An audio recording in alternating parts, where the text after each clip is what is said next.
ಶ್ರೀ ಗುರು ಬಸವಲಿಂಗಾಯ ನಮಃ. ವಿಶ್ವಗುರು ಜಗಜ್ಯೋತಿ ಕ್ರಾಂತಿಯೋಗಿ 12ನೇ ಶತಮಾನದಲ್ಲಿ ಬಿಜ್ಜಳರಾಜರ ಪ್ರಧಾನಮಂತ್ರಿಯಾಗಿದ್ದುಕೊಂಡು ಅಂದು ಈ ದೇಶದಲ್ಲಿ ಕುತಂತ್ರವಾದಿಗಳು, ಸ್ವಾರ್ಥಿಗಳು, ಮನುವಾದಿಗಳು ಇವರೆಲ್ಲ 5 ವರ್ಗಗಳನ್ನು ಮಾಡಿ ಬ್ರಾಹ್ಮಣ್ಯ, ಕ್ಷತ್ರಿಯ, ವೈಶ್ಯ, ಶೂದ್ರ, ಪಂಚಮ ಈ ಥರ ಮಾಡಿ ದುಡಿಯುವ ವರ್ಗದವರನ್ನು ಕೆಳಮಟ್ಟದಲ್ಲಿ ಶೋಷಣೆ ಮಾಡಿ ಅವರಿಗೆ ನ್ಯಾಯ ಕೊಡಲಾರದೆ ಕೀಳು ಮಟ್ಟದಲ್ಲಿ ಕಂಡು ಅವರಿಂದ ಉತ್ಪಾದನೆ ಮಾಡ್ತಕ್ಕಂತಹ ಹೊಲ ಗದ್ದೆಗಳ ಬೆಳೆ, ಅವರು ಸಾಮಾನುಗಳನ್ನು ತಯಾರಿಸಿ ಮಾಡ್ತಕ್ಕಂಥವು ಎಲ್ಲ ಉತ್ಪಾದಕ ವರ್ಗದವರಿಂದ ಎಲ್ಲ ಲಾಭವನ್ನು ಪಡೆದು ಮತ್ತೆ 2-3 ವರ್ಗದವರು ಕುಳಿತು ತಿಂತಕ್ಕಂಥವು ಒಂದು ಕಾಲ 893 ವರ್ಷಗಳ ಹಿಂದೆ ಇದ್ದಾಗ ಮಹಾತ್ಮ ಬಸವಣ್ಣನವರು ಅವರು ಮೇಲ್ಜಾತಿ ಅಂದರೆ ಬ್ರಾಹ್ಮಣ್ಯ ಮನೆತನದಲ್ಲಿ ಹುಟ್ಟಿದರೂ ಕೂಡ ಅವರ ಮನೆಯಲ್ಲಿ ಯಾವುದೇ ಕೆಲಸ ಮಾಡಲಾರದೆ ಜನರಿಗೆ ಮೂಢರೂಢಿ, ಅಂಧವಿಶ್ವಾಸ, ಪಾಖಂಡವಾದ ಈ ಪೂಜಾ ಪಾಠಗಳ ಮೂಲಕ ಒಂದು ಬದುಕ್ತಕ್ಕಂಥದ್ದು ಕಂಡು ಮಹಾತ್ಮ ಬಸವಣ್ಣನವರು ಅವರ ತಂದೆ ತಾಯಿಗೆ ಪ್ರಶ್ನೆ ಮಾಡುತ್ತಾ ಅವರ ಉತ್ತರ ಸರಿಯಾಗಿ ಕೊಡಲಾರದ ಸಲುವಾಗಿ ಅವರು ತಮ್ಮ ಮನೆಯನ್ನೇ ಬಿಟ್ಟು ಇಡೀ ಭಾರತದಲ್ಲಿ ಅಷ್ಟೆಲ್ಲ ಜಗತ್ತಿಗೆ ನ್ಯಾಯ ಕೊಟ್ಟರು. ಬಸವ ಕಲ್ಯಾಣದಲ್ಲಿ ಬಂದು ಬಿಜ್ಜಳರಾಜ ಪ್ರಧಾನಮಂತ್ರಿಯಾಗಿದ್ದುಕೊಂಡು ಬ್ರಹ್ಮಾಂಡದ ಲಾಂಛನ ಇಷ್ಟಲಿಂಗವನ್ನು ಕೊಡೋದರ ಮೂಲಕ ಸರ್ವ ಸಮಾನತೆಗಾಗಿ ಕೆಳಗೆ ಬಿದ್ದವರನ್ನು ಮೇಲೆ ಎತ್ತಿ ಅಪ್ಪ, ಬಪ್ಪ, ಅಯ್ಯ, ಅಣ್ಣ ಈ ಥರ ಎಲ್ಲರಲ್ಲಿ ದೇವರನ್ನು ಕಂಡ ಇತಿಹಾಸವಿದೆ. ಅನುಭವ ಮಂಟಪ ಬಸವ ಕಲ್ಯಾಣದ ಶರಣರ ವಚನಗಳು.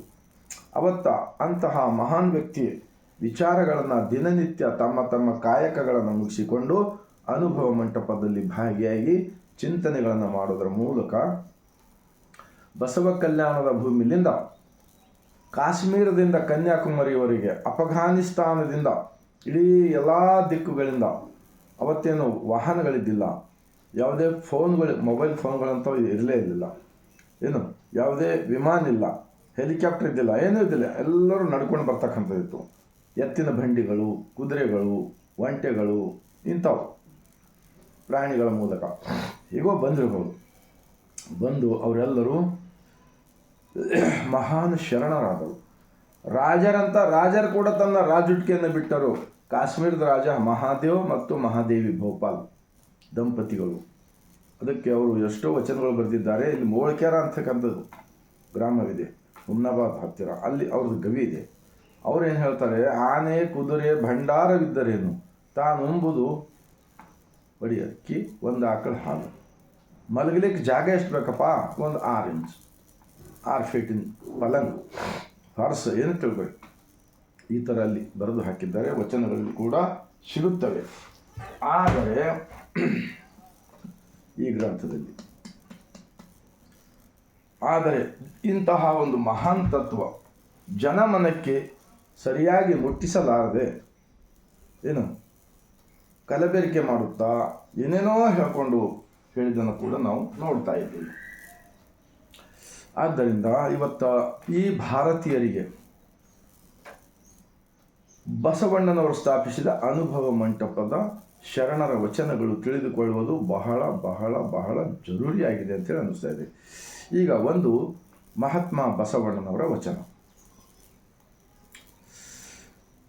ನೆರೆ ಕೆನ್ನೆಗೆ ತೆರೆಗಲ್ಲಕ್ಕೆ ಈ ಶರೀರಗೂಡು ಹೋಗದ ಮುನ್ನ, ಹಲ್ಲು ಹೋಗಿ ಬೆನ್ನು ಬಾಗಿ ಅನ್ಯರಿಗೆ ಹಂಗಾಗದ ಮುನ್ನ, ಕಾಲ ಮೇಲೆ ಕೈಯನ್ನು ಊರಿ ಕೋಲು ಹಿಡಿಯದ ಮುನ್ನ, ಮುಪ್ಪಿನಿಂದ ಒಪ್ಪು ಅಳಿಯದ ಮುನ್ನ, ಮೃತ್ಯು ಮುಟ್ಟದ ಮುನ್ನ, ಧ್ಯಾನಿಸಿ ಪೂಜಿಸೋ ನಮ್ಮ ಕೂಡಲ ಸಂಗಮನ. ಇದು ಈ ವಚನ ಬರೀ ಭಾರತೀಯರಿಗಷ್ಟೇ ಅಲ್ಲ, ಇಡೀ ಜಗತ್ತಿನ ಮಾನವರಿಗೆಲ್ಲರಿಗೂ ಬೇಕಾಗಿದೆ. ಗೊತ್ತಾ, ಅಮೆರಿಕಾ, ಇರಾನ್ ಯುದ್ಧಗಳು ಮಾಡ್ತಾ ಇದ್ದಾರೆ, ಪ್ರಾಣಗಳನ್ನು ಕೊಲ್ತಾ ಇದ್ದಾರೆ. ಇಂಥ ಜನಗಳಿಗೆ ಈ ಬಸವಣ್ಣನವರ ಅನುಭವ ಮಂಟಪ, ಜಗತ್ತಿನ ಮೊದಲನೇ ಪಾರ್ಲಿಮೆಂಟ್, ಸಂಸತ್, ಲೋಕಸಭೆ ವಚನಗಳು ತಿಳಿಸೋದು ಬಹಳ ಅವಶ್ಯಕತೆ ಇದೆ. ಇದು ಒಂದು ವೇಳೆ ಜನ ತಿಳ್ಕೊಂಡು ಬಿಟ್ರಪ್ಪ ಅಂದರೆ ನಮ್ಮ ಅಪರಾಧಗಳು ಕಡಿಮೆ ಆಗುತ್ತೆ ಅಂತಕ್ಕಂಥ ಭಾವನೆ ಇಟ್ಕೊಂಡು ನಾನು ಪದೇ ಪದೇ ಪದೇ ಪದೇ ವಿಡಿಯೋ ಮಾಡ್ತಾ ಇರ್ತೀನಿ. ಈಗ ನೋಡಿ, ಇನ್ನೊಂದು ಬಸವಣ್ಣನವರ ವಚನ. ಕಳಬೇಡ, ಕೊಲ್ಲಬೇಡ, ಹುಷಿಯೇ ನುಡಿಯಲೂ ಬೇಡ, ಮುನಿಯಬೇಡ, ಅನ್ಯರಿಗೆ ಅಸಹ್ಯ ಪಡಬೇಡ, ತನ್ನ ಬಣ್ಣಿಸಬೇಡ, ಇದಿರ ಹಳಿಯಲೂ ಬೇಡ, ಇದೇ ಅಂತರಂಗ ಶುದ್ಧಿ, ಇದೇ ಬಹಿರಂಗ ಶುದ್ಧಿ, ಇದೇ ನಮ್ಮ ಕೂಡಲ ಸಂಗಮ ದೇವನನ್ನು ಒಲಿಸಿಕೊಳ್ಳುವ ಪರಿ. ಇವತ್ತ ಈ ಭಾರತ ದೇಶದಲ್ಲಿ ದೇವರು ದಿಂಡ್ರು ಹೆಸರಿನ ಮೇಲೆ ಎಷ್ಟು ಶೋಷಣೆ ಮಾಡ್ತಾ ಇದ್ದಾರೆ ನೋಡಿ. ಆದರೆ ನಮ್ಮ ಪ್ರಧಾನಮಂತ್ರಿ ಬಸವಣ್ಣರು ಏನು ಹೇಳ್ತಾರೆ ಅಂದರೆ, ನಿನಗೆ ದೇವರು ಬೇಕಲ್ಲಪ್ಪ, आपको भगवान होना है ना, कळಬೇಡ, चोरी मत करो, ಕೊಲ್ಲಬೇಡ, कोई प्राणी का हिंसा मत करो, जान मत मारो, खुशी नुडियोದು ಬೇಡ, झूठ बात मत बोलो, मुनिय ಬೇಡ, बेफजल दूसरों के ऊपर रुसना नहीं, तन्न बंडिसಬೇಡ, मैं वो करा हूँ ये करा हूँ, समाज देखता है तुम अपना फर्ज क्या है, सच्चा काम करते करते करते जाना, समाज देखता है, हम अगर बोलेंगे तो वेस्ट हो जाएगा, ऐसा बोलते हैं बसवಣ್ಣ. हाँ, इधर हड़ियलू ಬೇಡ, दूसरों का निंदा मत करो, ಇದೇ ಅಂತರಂಗ ಶುದ್ಧಿ, ಇದೇ ಬಹಿರಂಗ ಶುದ್ಧಿ, ಇದೇ ನಮ್ಮ ಕೂಡಲ ಸಂಗಮ ದೇವನನ್ನು ಒಲಿಸಿಕೊಳ್ಳುವ ಪರಿ. कितना अगरबत्ती का जरूरत पड़ा भाई, कितना फूल का जरूरत पड़ा. एक स्वामी लोग जो बोलते हैं ना, इस लिंग के ऊपर इतना इतना फूल रखते हैं, वो लिंग भी मालूम नहीं दिखता. ये सब आडंबर का कोई जरूरत नहीं. अगर हम सवेरे उठते बराबर रोज याद करना चाहिए, ಕಳ್ಳತನ ಮಾಡಬಾರದು. ಈಗ ದುಡ್ಡು ಹೆಚ್ಚಿಗೆ ಗಳಿಸೋ ಸಲುವಾಗಿ ಏನೇನೋ ಮಾಡ್ತಾ ಇದ್ದಾರೆ. ಆದರೆ ನಾವು ಇನ್ನೊಬ್ಬರನ್ನು ಮೋಸ ಮಾಡಿ ಬದುಕುವುದು ಬೇಡ, ಪಾಪ ಮಾಡಿ ಬದುಕುವುದು ಬೇಡ. ಇನ್ನೊಬ್ಬರನ್ನು ನೀವು ಏನೇ ಕಾಯಕ ಮಾಡಿ, ಇನ್ನೊಬ್ಬರನ್ನು ಒಳ್ಳೆಯದು ಮಾಡಿ, ಅವರಿಗೂ ಒಳ್ಳೆಯದಾಗಬೇಕು, ನಮಗೂ ಒಳ್ಳೆಯದಾಗಬೇಕು ಅಂಥೇಳಿ ಇಂಥ ಒಂದು ಕೆಲಸ ಮಾಡಿದರೆ ನೀವು ದುಡ್ಡು ಗಳಿಸ್ಲಿಕ್ಕೆ ಬೇಡ ಅಂತ ಹೇಳೋದಿಲ್ಲ. ಆದರೆ ಅನ್ಯಾಯ ಮಾಡಿ ಬೇರೆಯವ್ರದ ಜಮೀನು ಪ್ರಾಪರ್ಟಿ ಹೊಡೆದುಕೊಳ್ಳೋದು, ಸುಳ್ಳು ಮಾಡಿ, ಅಥವಾ ಬೇರೆಯವ್ರ ಬಗ್ಗೆ ಮೋಸ ಮಾಡಿ ವಂಚನೆ ಮಾಡಿ ಬದುಕ್ತಕ್ಕಂಥದ್ದು, ಇದೆಲ್ಲ ಬಿಟ್ಟರೆ ಮಾತ್ರ ಈ ದೇವನನ್ನು ಒಲಿಸಿಕೊಳ್ಳಲು ಬರುತ್ತದೆ ಅಂತ ಹೇಳ್ತಾರೆ ಬಸವಣ್ಣನವರು. ಆದ್ದರಿಂದ ಈ ಥರ ನಾವು ಬದುಕಿದೆ ಅಂದ್ರೆ ನಮ್ಮ ಮನಸ್ಸು, ನಮ್ಮ ಆರೋಗ್ಯ ಬಹಳ ಚೆನ್ನಾಗಿ ಇರುತ್ತದೆ ಎಂದು ಗ್ಯಾರಂಟಿ ಹೇಳ್ತಾ ಇದ್ದೀನಿ ನಾನು. ಮತ್ತು ಯಾವುದೇ BP, ಶುಗರ್, ಹಾರ್ಟ್ ಅಟ್ಯಾಕ್ಗಳು ಕೂಡ ಅನೇಕ ರೋಗಗಳಿಂದ ಕೂಡ ತಪ್ಪಿಸಿಕೊಂಡು ಬದುಕಲು ಬರುತ್ತದೆ. ಆ ಕಾರಣಕ್ಕಾಗಿ ಈಗ ಮೊದಲು ಹೇಳಿನ ನೆರೆ ಕೆನ್ನೆಗೆ ತೆರೆಗಲ್ಲಕ್ಕೆ, ಇವತ್ತಿನ ದೇಶದಲ್ಲಿ ಈಗ ಒಂದರ ನಂತರ ಒಂದು ಸುಳ್ಳು, ಏನು ಒಂದರ ನಂತರ ಗುಡಿ ಗುಂಡಾರಗಳನ್ನು ಕಟ್ಟಿ ಅಲ್ಲೇ ದೇವರಿದ್ದಾನೆ, ಅದರಲ್ಲಿ ನಾವು ಪ್ರಾಣ ತುಂಬಿದ್ದೀವಿ ಅಂಥೇಳಿ ಜನರಿಗೆ ಮರಳು ಮಾಡಿ ಅವ್ರಲ್ಲಿಂದ ದುಡ್ಡು ಸುಲಿಗೆ ಮಾಡಿ ಆ ದುಡ್ಡನ್ನು ರಾಜಕಾರಣಿ ಸಲುವಾಗಿ ಬಳಸೋದು, ಇನ್ನೊಂದಕ್ಕೆ ಒಯ್ದು ಬಳಸ್ಕೊಂಡೋದು, ಜನರಿಗೆ ಮೋಸ ಮಾಡೋದು, ವಂಚನೆ ಮಾಡೋದು, ಇದೆಲ್ಲ ನಡೀತಾ ಇದೆಯಲ್ಲ, ಇದೆಲ್ಲ ಬಸವಾದಿ ಶರಣರು ತಿರಸ್ಕಾರ ಮಾಡಿದ್ದಾರೆ.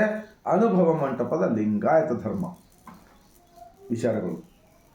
ಮತ್ತು ಈಗ ಸ್ಟೂಡೆಂಟ್ಗಳಿಗೆ ನ್ಯಾಯ ಸಿಗಬೇಕಾಗಿದೆಯಲ್ಲ, ನೀಟ್ ಪರೀಕ್ಷೆಯಲ್ಲಿ ಪೇಪರ್ ಲೀಕ್ ಆಗಿದೆ. ಆದರೆ ಎಷ್ಟೆಲ್ಲ ಪಾಪ ಜನಗಳು ತಮ್ಮ ಮನೆ ಮಾರ್ಗಗಳನ್ನು ಬಿಟ್ಟು ಹೋರಾಟ ಮಾಡ್ತಕ್ಕಂಥ ನೋಡ್ತಾ ಇದ್ದೀವಿ. ಸ್ವಾನ್ ವಾಂಗ್ಚುಂಗ್ ಅಂತೇಳಿ ಒಬ್ಬ ವ್ಯಕ್ತಿ, ಅವರು ಹಮೇಶ ಹೋರಾಟಗಾರರು. ಕೆಲವರಿಗೆ ಅನ್ಯಾಯ ಹಿಡಿಸೋದಿಲ್ಲ, ಅದಕ್ಕೆ ಹೋರಾಟ ಮಾಡ್ತಾರೆ. ಈಗ ನಮ್ಮ ಭಾರತ ದೇಶ ಸ್ವತಂತ್ರ ಸಿಗ್ಲಿಕ್ಕೆ ಕಾರಣ ಯಾರು? ಮಹಾತ್ಮ ಗಾಂಧೀಜಿ ಉಪವಾಸ ಸತ್ಯಾಗ್ರಹ ಮಾಡಿದ್ರಲ್ಲ. ಆದರೆ ಉಪವಾಸ ಸತ್ಯಾಗ್ರಹ ಮಾಡ್ತಕ್ಕಂಥ ಸಂದರ್ಭ ಅವ್ರಿಗೆ ಯಾರನ್ನು ಎತ್ಕೊಂಡೊಯ್ದು ಆ ಕಡೆ ಈ ಕಡೆ ಮಾಡಿದ್ರ ಮಹಾತ್ಮ ಗಾಂಧೀಜಿಯವರನ್ನು? ಆ ಬ್ರಿಟಿಷರು ಅವರು ತ್ಯಾಗ ಮಾಡಿದ್ರು ಪಾಪ. ಮಹಾತ್ಮ ಗಾಂಧೀಜಿ ಸತ್ಯಾಗ್ರಹ ಕಂಡು ಅವ್ರ ಬಳಿ ಕೂಡ ದಯ ಬಂತು. ಆದರೆ ಇವತ್ತು ದೇಶದಲ್ಲಿ ನಮ್ಮ ದೇಶದವರೇ ಹೇಳ್ತಾರೆ, ಮೇರಾ ಭಾರತ್ ಮಹಾನ್ ಹೈ, ಸಬ್ಕೆ ಸಾಥ್ ಸಬ್ಕಾ ವಿಕಾಸ್, ಸಬ್ಕಾ ವಿಶ್ವಾಸ್. ನೋಡಿ, ಹೇಳುವುದೊಂದು, ಮಾಡುವುದೊಂದು, ನುಡಿಯುವುದೊಂದು, ನಡೆಯುವುದೊಂದು. ನಾವು ಮೊದಲೇ ಭಾಳ ನಂಬಿದ್ದೀವಿ. ಮೊದಲು ಲಂಡನ್ದಲ್ಲಿ ಬಸವಣ್ಣನ ಮೂರ್ತಿ ಉದ್ಘಾಟನೆ ಮಾಡಿದಾಗ ಭಾಳ ಸಂತೋಷಪಟ್ಟಿವಿ. ದೆಹಲಿ, ದೇಶದ ರಾಜಧಾನಿ ದೆಹಲಿಯಲ್ಲಿ ಈ ವಚನ ಗ್ರಂಥ ಬಸವ ಸಮಿತಿಯಿಂದ 23 ಭಾಷೆಯಲ್ಲಿ ದೆಹಲಿ ವಿಜ್ಞಾನ ಭವನದಲ್ಲಿ ಬಸವ ಸಮಿತಿಯ ಅಂದಿನ ಉಪರಾಷ್ಟ್ರಪತಿ ಬಸಪ್ಪ ದಾನಪ್ಪ ಜತ್ತಿ, ಬಿ ಡಿ ಜತ್ತಿಯವ್ರ ಮಗ ಅರವಿಂದ್ ಜತ್ತಿಯವರು ಅವ್ರ ಕೈಲಿ ಉದ್ಘಾಟನೆ ಮಾಡಿದಾಗ ಭಾಳ ಸಂತೋಷಪಟ್ಟಿವಿ. ಆ ನಂತರ ಬೇರೆ ಬೇರೆ ದೇಶಗಳಲ್ಲಿ ಬಸವಣ್ಣನವ್ರ ಬಗ್ಗೆ ಮಾತನಾಡ್ತಕ್ಕಂಥದ್ದು ನೋಡಿ ಬಹಳ ಸಂತೋಷಪಟ್ಟಿವಿ. ಆದರೆ ಅಂಬೇಡ್ಕರ್ ಅವ್ರ ಬಗ್ಗೆ ಗೌರವ ಕೊಡೋದು ಇವೆಲ್ಲ ನೋಡ್ತಾ ಇದ್ದೀವಿ. ಆದರೆ ಮತ್ತೆ ಅವರು ಹೇಳಿರ್ತಕ್ಕಂಥ ವಿಚಾರಗಳ ವಿರುದ್ಧವಾಗಿಯೇ ಆಗ್ತಾ ಇದೆಯಲ್ಲ. ಇದಕ್ಕೇನಂತಾರೆ ನಮ್ಮ ಶರಣರೆಂದರೆ, ಎನ್ನ ನುಡಿ ಒಂದು ಪರಿ, ಎನ್ನ ನಡೆ ಒಂದು ಪರಿ, ಎನ್ನೊಳಗೆ ಶುದ್ಧವಿಲ್ಲ ನೋಡಯ್ಯ. ಈ ನುಡಿಗೆ ತಕ್ಕ ನಡೆ ಕಂಡರೆ ಕೂಡಲ ಸಂಗಮ ದೇವ ತನ್ನ ಒಳಗೆ ಇರುವನಯ್ಯ. ತನ್ನ ಒಳಗೆ ನುಡಿ ಮತ್ತು ನಡೆ ಯಾರು ಒಂದಾಗಿ ಬದುಕ್ತಾರಲ್ಲ ಅವ್ರಿಗೆ ಯಾವ ಗುಡಿಗುಂಡಾರಗಳು, ಯಾವ ತೀರ್ಥಕ್ಷೇತ್ರಗಳು, ಯಾವ ಚಾರ್ ಧಾಮಗಳು, ಮತ್ತು ಈ ಗಂಗಾ ನದಿಯಲ್ಲಿ ಮುಳುಗಿದರೆ ಪಾಪ ಪರಿಹಾರ ಆಯ್ತದ ಅಂತ ಹೇಳ್ತಾರಲ್ಲ. ಬೇರೆ ದೇಶಗಳ ನದಿಗಳು ನೋಡಿ ಎಷ್ಟು ಸ್ವಚ್ಛ ಆಗಿವೆ, ಅಲ್ಲಿ ನಮ್ಮ ದೇಶದ ನದಿಗಳು ನೋಡಿ ಎಷ್ಟು ಹಾಳಾಗಿವೆ. ಈಗ ನೋಡಿರಿ, ನಾನು ಮನೆ ಹಿರಿಯ ಮನುಷ್ಯ ಇದ್ದಂತ ಹೇಳ್ಬೋದು. ನಮ್ಮ ಮನೆಯಲ್ಲಿ ನಾನೇ ದಿನನಿತ್ಯ ಗುಡಿ ಗುಂಡಾರಗಳು ಅಲ್ಲಿ ಹೋದ, ಆ ಪೂಜೆ ಮಾಡ್ದೆ, ಈ ಪೂಜೆ ಮಾಡ್ದೆ, ಅದು ಇದೇ ಮಾಡ್ತಾ ಹೋದರೆ ಆ ಮಕ್ಕಳು ಕೂಡ ಅದೇ ಕಲ್ಕೊಳ್ತಾವಲ್ಲ. ನಿಜವಾಗಿರ್ತಕ್ಕಂಥ ಪೂಜೆ ನಮ್ಗೆ ಏನು ಹೇಳಿದ್ದಾರೆ ನಮ್ಮ ಶರಣರು, ನಿಮ್ಮ ಅರಿವೇ ನಿಮಗೆ ಗುರು, ನಿಮ್ಮ ದೇಹವೇ ನಿಮಗೆ ದೇವಾಲಯ, ಕಾಯಕವೇ ಕೈಲಾಸ ಅಂತ ಹೇಳಿಲ್ವಾ ಈ ವಚನಗಳಲ್ಲಿ.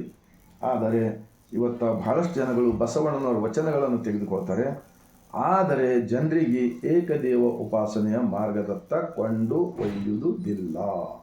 ಕಾರಣ ತಮ್ಮನ್ನೇ ಮೆರೆಸಿಕೊಳ್ಳುವುದು. ಜನಗಳಿಗೆ ಎಷ್ಟು ಜನಗಳು ಹಣೆಯ ಮೇಲೆ ವಿಭೂತಿ, ಕೊರಳಲ್ಲಿ ರುದ್ರಾಕ್ಷಿ, ಎದೆ ಮೇಲೆ ಇಷ್ಟಲಿಂಗ ಧರಿಸಿಕೊಂಡು ದೇಹವೇ ದೇವಾಲಯವೆಂದು ಗಟ್ಟಿತನದಿಂದ ನಂಬಿ ಬದುಕಿದರೂ ತೋರಿಸಿ. ನಾನು ಬಹಳಷ್ಟು ಪ್ರವಚನ ಕೇಳಿದ್ದೀನಿ, ಇಲ್ಲಂತಲ್ಲ. ಎಷ್ಟು ಜನ ಬದಲಾವಣೆ ಆದರು. ಈ ಕೆಲಸ ಇವತ್ತು ಈ ಕರ್ನಾಟಕ ಅಷ್ಟೆಲ್ಲ ಇಡೀ ಭಾರತ ದೇಶದಲ್ಲಿರ್ತಕ್ಕಂಥ ಎಲ್ಲ ಈ ಸಾಧು ಸಂತರು ಅದು ಇದು ಹೇಳ್ತಾರಲ್ಲ, ನಮ್ಮ ಬಸವ ಕಲ್ಯಾಣ ಶರಣರು ಸನ್ಯಾಸಿ ಧರ್ಮ ಸ್ಥಾಪನೆ ಮಾಡಿದ್ರ, ಸಂಸಾರಿಕ ಧರ್ಮ ಸ್ಥಾಪನೆ ಮಾಡಿದರು. ಸಂಸಾರಿಕ, ಅದಕ್ಕೆ ಹೇಳುತ್ತಾರೆ ಲಿಂಗ ಆಯತ ಧರ್ಮ. ಈ ಧರ್ಮದಲ್ಲಿ 97% ಎಲ್ಲ ಜಾತಿ ವರ್ಗದವರು ಇದ್ದಾರೆ. ಅದರಲ್ಲಿ ಗ್ರಂಥದಲ್ಲಿರುವ ಸಾಕ್ಷಿಗಳಿವೆ. ಆದ್ದರಿಂದ ಸಂಸಾರಿಕ ಧರ್ಮ, ಕಾಯಕ ಧರ್ಮ, ಎಲ್ಲರೂ ಕಾಯಕ ಮಾಡ್ತಾರೆ. ಮತ್ತು ನಾಳಿನ ಸಲುವಾಗಿ ಬಸವಣ್ಣನ ಇನ್ನೊಂದು ವಚನ ಇದೆ, ಹೊನ್ನಿನೊಳಗೆ ಒಂದು ಒರೆ, ಅನ್ನದ ಒಳಗೆ ಒಂದು ಅಗಳು, ವಸ್ತ್ರದ ಒಳಗೆ ಒಂದು ಎಳೆ, ಇಂದಿಗೆ ನಾಳಿಗೆ ನನಗೆ ಬೇಕೆಂದೆನಾದರೆ ನಿಮ್ಮ ಆಣೆ, ನಿಮ್ಮ ಪುರಾತನ ರಾಣೆ, ನಿಮ್ಮ ಶರಣರಿಗಲ್ಲದೆ ಮತ್ತೊಂದು ಅರಿಯನಯ್ಯ ಕೂಡಲ ಸಂಗಮ ದೇವ. ನಮ್ಮ ಪ್ರಧಾನಮಂತ್ರಿ ನೋಡಿ ಬಸವಣ್ಣನವರು ಬಂಗಾರ, ಬೆಳ್ಳಿ, ದುಡ್ಡು, ಅನ್ನ, ಕಾಳುಗಳು, ಜೋಳ, ಬ್ಯಾಳಿ ಮತ್ತು ಹೊಸ ಬಟ್ಟೆ ಒಂದು ಧಾರಾ ಸಮೇತ ನಾಳಿನ ಸಲುವಾಗಿ ನಾನು ಇಟ್ಟುಕೊಳ್ಳುವುದಿಲ್ಲ. ನನ್ನ ಕಾಯಕದಿಂದ ಬಂದಿರತಕ್ಕಂಥದ್ದು ನಾನು ಅನುಭವ ಮಂಟಪ ಶರಣರ ಸಂಘದಲ್ಲಿ ಕೊಟ್ಟು ನಾವೆಲ್ಲರೂ ಅವತ್ತಿನ ಏನು ನಮ್ಮ ಕಾಯಕದ ಮುಖಾಂತರ ಬಂದಿರ್ತದಲ್ಲ ಅದನ್ನೇ ಅವತ್ತೇ ನಾವೆಲ್ಲರೂ ಖುಷಿಪಟ್ಟು ಎಲ್ಲರೂ ಹಂಚಿಕೊಂಡು ಊಟ ಮಾಡಿ ಪ್ರಸಾದ ತೆಗೆದುಕೊಂಡು ಬದುಕುತ್ತೇವೆ. ನಾಳಿನ ಸಲುವಾಗಿ ಮತ್ತೆ ನಾವು ಕಾಯಕ ಮಾಡ್ತೀವಿ ಅಂಥೇಳಿ ಕೊಟ್ಟಿರ್ತಕ್ಕಂಥ ಇಂತಹ ಇತಿಹಾಸ ಇವತ್ತ ಜನಮನಕ್ಕೆ ಮುಟ್ಟಿಸಬೇಕಾಗಿತ್ತಲ್ಲ. ಆದರೆ ಮರಳು ಮಾಡಿ ಈಗ ಮತ್ತೆ ಬೇರೆ ಮುಖವಾಡ ತೆಗೆದುಕೊಂಡು ಬರ್ತಾ ಇರ್ತಾರೆ ಬಸವಣ್ಣನ ಹೆಸರು ತೊಗೊಂಡು. ನಾನು ಅನೇಕ ವಿಡಿಯೋಗಳು ಬರ್ತವೆ, ಬಸವಣ್ಣನವ್ರ ವಚನಗಳು ಹಾಕ್ತಾರೆ, ಅದ್ರ ಪಕ್ಕದಲ್ಲಿ ಒಂದೊಂದು ಗುಡಿ ಚಿತ್ರ ಹಾಕ್ತಾ ಇದ್ದಾರೆ. ಈ ಗುಡಿ ಗುಂಡಾರಗಳಿಂದಲೇ ನಮ್ಮ ದೇಶ ಹಾಳಾಗಿದೆ. ಶೋಷಣೆಯಾಗಿದೆ. ನೋಡ್ತಾ ಇದ್ರಲ್ಲ ಅಯೋಧ್ಯದಲ್ಲಿ ಯಾರು 500 ಕೋಟಿ ದುಡ್ಡು ಕಳ್ಳತನ ಆಗಿದೆ ಅಂತ ಹೇಳ್ತಾರೆ, ಬಂಗಾರ ಬೆಳ್ಳಿ. ಯಾರು 1000 ಕೋಟಿ ಅಂತ ಹೇಳ್ತಾ ಇದ್ದಾರೆ. ಆದ್ದರಿಂದ ಗುಡಿಗಳನ್ನು ನಮ್ಮ ಶರಣರು ಹೇಳ್ತಾರೆ ಅವೆಲ್ಲ ಭಿಕ್ಷಾ ಬೇಡುವ ಕೇಂದ್ರಗಳು. ನಾವು ಅನ್ಯಾಯ ಮಾಡಿ ಅತ್ಯಾಚಾರ ಮಾಡಿ ದುಡ್ಡು ಗಳಿಸಿದ್ರೆ ಆ ಪಾಪದ ಧನ ಒಯ್ದು ಕೆಲವರು ಅಲ್ಲಿ ಹಾಕ್ತಾರೆ. ಇನ್ನು ಬಡವರು ಏನು ಮಾಡ್ತಾರಪ್ಪ ಅಂದರೆ ತಮ್ಮ ಜೀವನದಲ್ಲಿ ಏನೋ ಒಂದು ಆಸೆ ಇಟ್ಕೊಂಡು, ಯಾಕಂದರೆ ಅವ್ರ ತಲೆಗೆ ಅದೇ ಹಾಕಿದ್ರೆ ದೇವ್ರು ಎಲ್ಲಿದ್ದಾನೆ ಅಲ್ಲಿದ್ದಾನೆ, ದೇವ್ರು ಎಲ್ಲಿದ್ದಾನೆ ಅಲ್ಲಿದ್ದಾನೆ, ಆ ಗುಡಿಯಲ್ಲಿ ಈ ಗುಡಿಯಲ್ಲಿ ನೀವು ಈ ಥರ ಜನರಿಗೆ ಮೋಸ ಮಾಡಿದ್ರಲ್ಲ, ಅದ್ರ ಸಲುವಾಗಿ ನಾನು ಹೇಳ್ತಾ ಇದ್ದೀನಿ. ಅನುಭವ ಮಂಟಪ ಹುಟ್ಟಿಕೊಂಡಿದ್ದು ಕಾರಣ ಏನಪ್ಪ ಅಂದರೆ ಈ 33 ಕೋಟಿ ಹಲವು ದೈವಗಳು, ಈ ಪುರಾಣ ಪಂಚಾಂಗ, ಈ ಜ್ಯೋತಿಷ್ಯ, ಈ ಶಾಸ್ತ್ರ, ಈ ಜನ ಏನು ಮೋಸ ಮಾಡಿ ಬದುಕ್ತಾ ಇದ್ರಲ್ಲ ಇವ್ರಿಗ ವಿರುದ್ಧವಾಗಿಯೇ ಹುಟ್ಟಿಕೊಂಡಿದ್ದು ಅನುಭವ ಮಂಟಪ ಎಂದು ನಾನು 27 ವರ್ಷ ಹಿಂದೆ ಅರ್ಥ ಮಾಡಿಕೊಂಡಿದ್ದೀನಿ. ನೀವೆಲ್ಲರೂ ಕೂಡ ಅರ್ಥ ಮಾಡಿಕೊಳ್ಳಿರಿ ಅಣ್ಣ ಅಂಥೇಳಿ ನಾನು ಪದೇ ಪದೇ ವಚನಗಳ ವಿಡಿಯೋ ಮಾಡ್ತಾ ಇರ್ತೀನಿ. ನೀವು ಸ್ವತಂತ್ರ ಭಾರತ ದೇಶದಲ್ಲಿ ಸ್ವತಂತ್ರ ವಿಚಾರದಿಂದ ಬದುಕಲು ಬರುತ್ತದೆ. ಅದು ಅನುಭವ ಮಂಟಪದ ಶರಣರ ವಚನಗಳನ್ನು ಓದಿರಿ, ಅರ್ಥ ಮಾಡಿಕೊಳ್ಳಿರಿ. ನಿಮ್ಮ ಪರಿವಾರದಲ್ಲಿಯೇ ನೀವು ಎಲ್ಲರೊಳಗೆ ದೇವ್ರು ಕಾಣಿರಿ.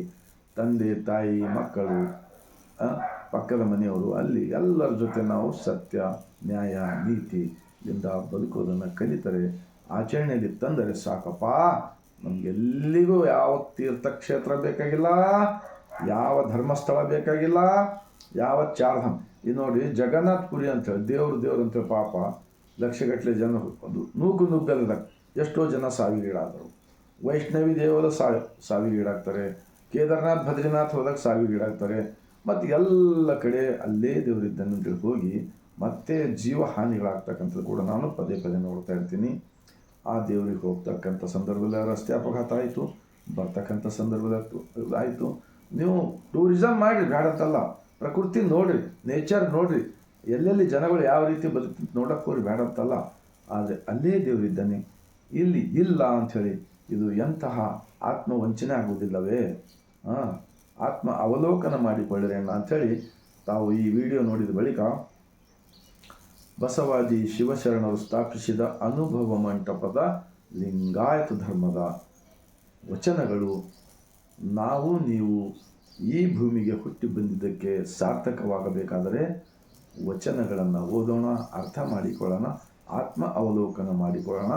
ಯಾವುದು ಸತ್ಯವಿದೆ, ಯಾವುದು ಅಸತ್ಯವಿದೆ, ಯಾರು ದೇಶಭಕ್ತರು, ಯಾರು ದೇಶದ್ರೋಹಿಗಳು, ಇದು ಮಾತ್ರ ಅರ್ಥವಾಗುತ್ತದೆ ವಚನಗಳನ್ನು ಓದಿ ನಮ್ಮ ಒಳಗೆ ಆತ್ಮ ಅವಲೋಕನ ಮಾಡಿಕೊಂಡಾಗ ಎಂದು ಹೇಳ್ತಾ, ತಮ್ಮೆಲ್ಲರ ಹೃದಯಕ್ಕೆ ಈ ವಚನದ ವಿಡಿಯೋ ತಟ್ಟಿದೆ ಆದರೆ ಲೈಕ್ ಮಾಡಿರಿ, ಸಬ್ಸ್ಕ್ರೈಬ್ ಮಾಡಿರಿ. ಈ ಭಾರತ ದೇಶದಲ್ಲಿರ್ತಕ್ಕಂತಹ 150 ಕೋಟಿ ಭಾರತೀಯರಿಗೆ ಈ ವಚನದ ವಿಡಿಯೋ ತಲುಪುವ ಕಾರ್ಯ ಆಗಲಿ ಎಂದು ವಿನಂತಿಸಿಕೊಳ್ತಾ, ಮತ್ತೊಮ್ಮೆ ಸರ್ವರಿಗೂ ಬಸವನಾಡು, ಶರಣರ ನಾಡು, ಅನುಭವ ಮಂಟಪ, ಬಸವ ಕಲ್ಯಾಣದ ಭೂಮಿಲಿಂದ ಬಾಗಿದ ತಲೆ ಮುಗಿದ ಕೈಲಿಂದ ನನ್ನ ಹೃದಯಪೂರ್ವಕ ಶರಣ.